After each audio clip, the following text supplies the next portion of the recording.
Hello again to my AP Lang gang. Welcome everybody. You probably hate me saying that, Lang gang. Cringy. But you miss me for my cringiness, right? So we're back at another week of this. You have new assignments coming up to you. Hopefully you've digested the many videos from College Board in the past week. Well, you got another one coming. The past few days in this past week were great videos analyzing rhetorical analysis. A new speech by this one by Margaret Thatcher, and the expert teachers explored that a little bit further, and a lot further, through 5 days of videos. So I want you guys to watch those videos, and you're going to do some assignments that go along with each. Each assignment is not very much. All right, so kind of annotating a prompt or writing a thesis or one paragraph. So you'll have something to do each day, something to do with each of the videos, but really it's watching the videos. So don't skimp on the videos and watch it, pay attention, take notes, remember things that those teachers are teaching, because you have a test coming up. And let's talk about the test for a few minutes. Hopefully you've been in tune. We talked a bit about this at the Zoom last week, but you need to, from AP Trevor, follow AP Trevor, and he'll give information to College Board, to AP Central, and the COVID site updates on exactly what the test is going to be like. As far as what you need to understand about the test is, it's May 20th, 2 p.m. You should log in well before that. The clock starts at 2 p.m.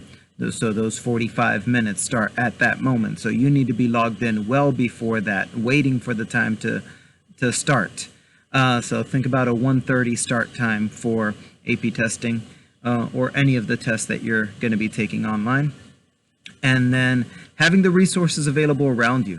Let's talk for a moment, and I'll say this as we get closer to the test, but this right now is the time where you should be learning, soaking in as much information, going back to those index cards with the rhetorical devices from the very beginning of the year, and having those terms fresh in your mind so that you don't go looking through index cards during a 45-minute test.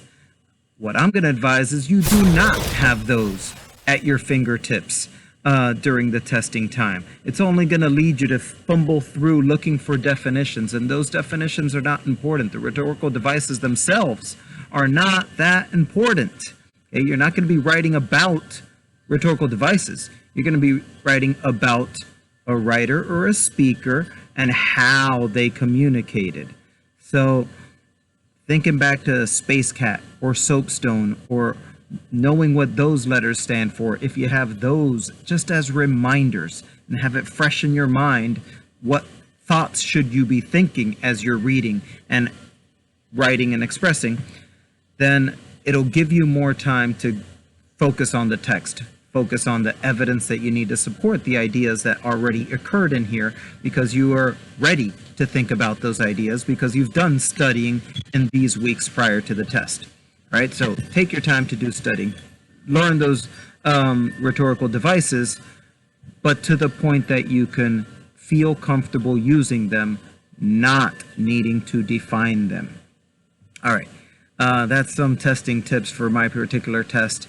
Again, you're probably getting information from other teachers as well, telling you about dates and times and computer access. The deadline, I believe, is already passed for telling College Board if you have a problem with internet access, but tell me, if you know that come that date, you're not going to be able to have a good internet connection or a computer or device to work from, then let's try to straighten this out. So tell me, I could talk to the school, we could work something out and try to get you technically prepared to take the test. So April 20th, that's our test, 2 p.m., more like 1:30 p.m. logging in, and it goes for 45 minutes, and you'll have a 5-minute upload time, which I'll remind you again as we get closer to it, but use the 5 minutes to upload. There's going to be a lot of people uploading at that time. It might take a few minutes to process through. You can't be writing for 48 minutes and then expect to upload in 2 minutes. It's not going to work. So, all right, I've talked a good bit about the testing in general. As far as this week's assignments, there's not a whole lot I need to teach. It's in those videos. All right, so you have 5 videos to watch. That those teachers teach you everything you need to know about the analysis for that particular prompt. And this is a good review. This is the starting point. This is the basics of how are you going to address the prompt? How are you going to read and analyze? How are you going to start your introduction?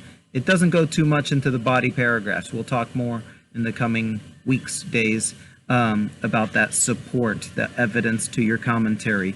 We'll get further into that. But this week's lessons focus on a lot of the basics that if you listen and learn, it's going to help you to automatically get that 3.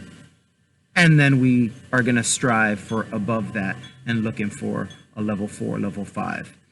Just write the best possible essay. So this week, watch those videos, do the assignments required. Oh, and as far as the assignments required and turning them in, some assignments are write a paragraph here, take notes there, annotate the prompt. So however you want to show that to me, whether a picture of a prompt that you printed out and you annotated on the page, or whether you did like a note-taking page and bulleted list, you can show it to me that way. When it comes to the paragraphs, you don't have to have 5 different documents that you save and turn into me. You could write it continuously on one document. It won't overfill our assignment inbox folder. But when you do turn anything in, however that you put these together, one of them is a 1-pager, so that 1-pager might be a little bit different. And that 1-pager should cover material not just for that one day, the Wednesday or the middle of the 5 videos. Think about taking all of it in and giving yourself that 1-pager as a review page. So use that as your note-taking, maybe something that you will have with you on test day as your open notes, a reminder of all of these little things that you should be thinking about and putting into your writing for that rhetorical analysis. So make your 1-pager not just beautiful, don't worry so much about the artwork of it, but make it functional. Make it something that you're going to be able to look at and remind yourself of ideas that are useful. So all these assignments to the Teams page, the assignment inbox for week 4, and keep learning, people. Keep reading outside of this. Hope you're doing well. Take care. See you at this week's Zoom. Take care.